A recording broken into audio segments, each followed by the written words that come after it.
welcome to the Deep Dive. So, we're jumping straight in today with a study of success that, well, it actually starts with what most people would define as a monumental failure. It's the ultimate walkaway story, isn't it? I mean, if you think about the classic safe path, walking away from medical school has to be at the top of the list of mistakes. Exactly. You're abandoning this respectable future society sort of laid out for you. But what if that's the point? What if that decision is the very thing that gives you absolute control? That's the foundation of the empire Giorgio Armani built. He walks away from medicine, enters the notoriously volatile world of fashion without any hype, and just quietly builds this thing. And not just a thing. We're talking about an empire valued today at around $12.1 billion. So he turns this supposed failure into, well, unprecedented authority. So our mission for this deep dive is pretty simple. This isn't about the glamour or the celebrities. We're stripping all that back to look at the mindset shifts, specifically his rejection of speed that let him outlast, literally generations of competitors. The core question is, how did abandoning the quote-unquote wrong path lead to such non-negotiable long-term power? Okay, so the first big idea we have to get into is how he completely redefined money. For most people, wealth is, a numbers game. It's salary, revenue, how fast you can grow. Right. But Armani, right from the very beginning, he swapped that entire metric for something else. Which was? Absolute control. When he co-founded his company in 1975, the goal wasn't explosive growth. It wasn't about pleasing the market. It was about quiet, total, non-negotiable ownership. And that one choice, that structural decision, it defines everything that comes later. Especially when you get to the 90s and the 2000s. Oh, absolutely. The boom decades. That's when the big conglomerate... LVMH, Kering. Exactly. The financial behemoths. They were just aggressively acquiring everything in sight, offering massive amounts of money, global scale, security, if you just sell them a controlling stake. But Armani just kept saying no. He kept the company private. And when you look at it, there was a real cost to that choice. For sure. He moved slower. His marketing was more restrained. He definitely missed out on some of those hype cycles that made other brands massive overnight. So let's challenge that for a second. Wouldn't that have been a huge gamble? He risked being completely crushed by the sheer scale of those conglomerates. It was a gamble, but I think it was a calculated one. He decided that the long-term cost of taking their money was always higher than the short-term benefit. Because once you take that capital, you're not in control anymore. Yeah. You have investors, you have market pressure to speed up, to cut corners. Chase trends you don't believe in. Yeah. Exactly. He gained the ability to make decisions without asking anyone for permission. So the big takeaway here is really powerful. Income is temporary, but control compounds. Control is the destination. Right. And money just became the byproduct. That focus on the long game brings us right to the next point. His whole career strategy. Our culture is just obsessed with early success. The 20-something founder, the prodigy. Armani is, well, he's a complete counter-narrative to that. He didn't launch his own label until 1975. That put him in his early 40s. He didn't even get into serious design until he was in his 30s. Before that, it was medicine, military service, retail. Yeah, he was a window dresser and a buyer for a department store.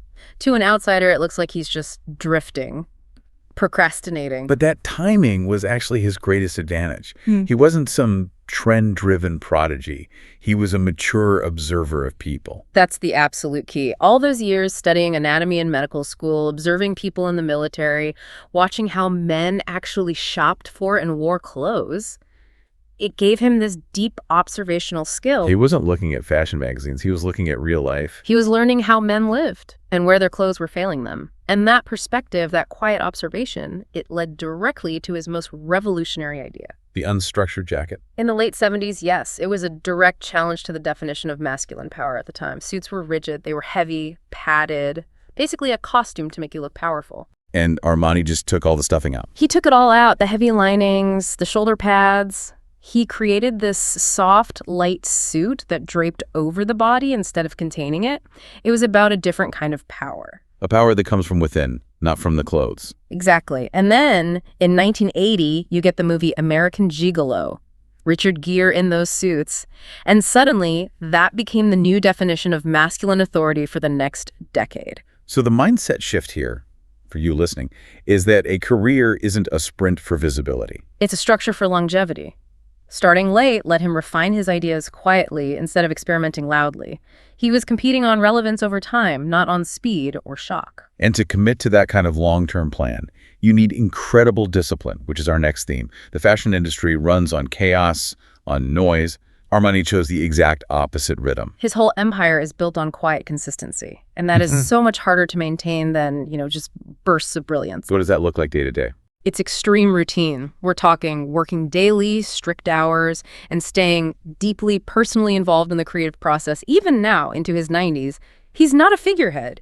He is physically there, reviewing sketches, choosing fabrics. So why does that matter? Why does that disciplined routine work in an industry that's built on hype? Because that consistency creates something incredibly rare in a volatile market. It creates trust. Clients trusted the aesthetic would hold. Retailers trusted the company wouldn't just collapse under its own hype like so many other brands did. That quiet predictability became its own competitive advantage. It did.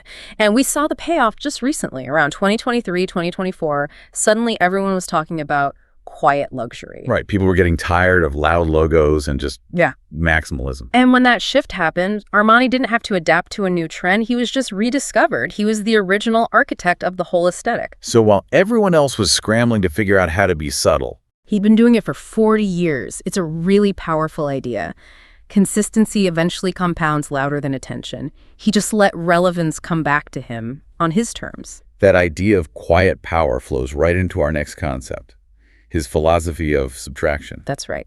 His greatest moves were almost always about what to remove, not what to add. Aesthetically, we know his designs of minimalist muted colors, clean lines, but that's not just a style. It's a business principle. It's a business principle. Yeah. Clarity creates authority. It's easy to add things, new products, new collaborations, more noise. It is much harder to say no, especially to guaranteed money. And he was famous for saying no, resisting overexpansion, avoiding those diluting collaborations. And refusing to chase trends. I mean, think about it. When every other house was selling these huge, aggressive logos designed to be seen from a mile away, Armani's decision was to subtract the logo, to remove the obvious branding. But wasn't he leaving billions of dollars on the table? In the 90s and 2000s, logos were the easiest money you could make. It was the path to fast money, but it was also the path to diluting your identity. Every no, he said, protected a long-term yes to his brand's credibility. So subtraction wasn't restraint. It was strategy. The mindset is that real power comes from needing fewer options to communicate your value, not having more. And let's look at who he chose to align the brand with. He didn't chase the people who needed attention. He became the uniform for people who already had authority. A perfectly strategic client base. We're talking leaders, executives, public figures, people who wanted to be noticed for what they did, not what they wore. It's fascinating. The suit was almost designed to just disappear, to let the wearer's own authority or skill do all the talking. It was the absence of branding. The less visible the logo, the more visible the person wearing the clothes became. And that creates this unique feedback loop, right? Wearing other brands might signal trendiness or wealth. Wearing Armani signals credibility, restraint, confidence. It's the uniform for people who have already arrived. They don't need to shout.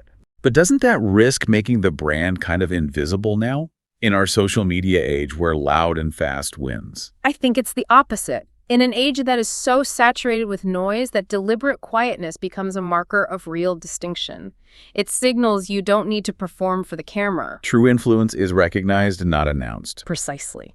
Okay, let's tie this all together with the last concept. Yeah. How this plays out in a crisis. This is where you see the real advantage of that private, controlled structure we started with. Think about the 2008 financial crisis or the COVID pandemic. Right. When everyone else panicked, Armani slowed down. He used his private structure to resist the industry's default response.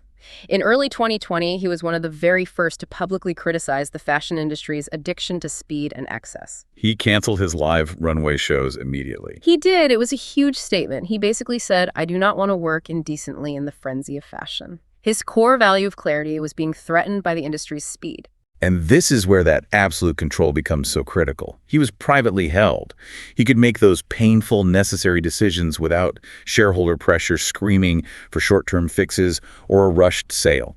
This is the ultimate expression of that long-term mindset. He treats a crisis not as an interruption to be solved, but as a filter. It strips away everything non-essential and forces a return to the core. So his ultimate advantage was just staying in the game long enough for his values to become his defense. Exactly, his competitive moat. So when we look back, the story isn't really medical school dropout becomes billionaire designer. That's too simple. The real lesson isn't that he changed fields, it's that he changed the rules of the game. While everyone else was chasing validation, he chased control. While others optimized for speed, he optimized for time. And there was no shortcut. There's no viral moment in his story. The hard lesson is that he accepted this quiet, long trade-off right at the start, giving up fast approval for long-term authority. If you own your decisions and you're patient enough, you don't have to compete against the noise. You just become the standard, and you let time separate you from the trends. So think about the path you're on right now. The one that looks sensible, respectable, safe, maybe the one that was handed to you. And ask yourself, are you choosing it because it's truly yours? Or because you haven't yet found the courage to subtract it from your life? Armani didn't rush to prove anything. He just committed to the long game and let time do the talking. Arriving with control matters so much more than arriving fast.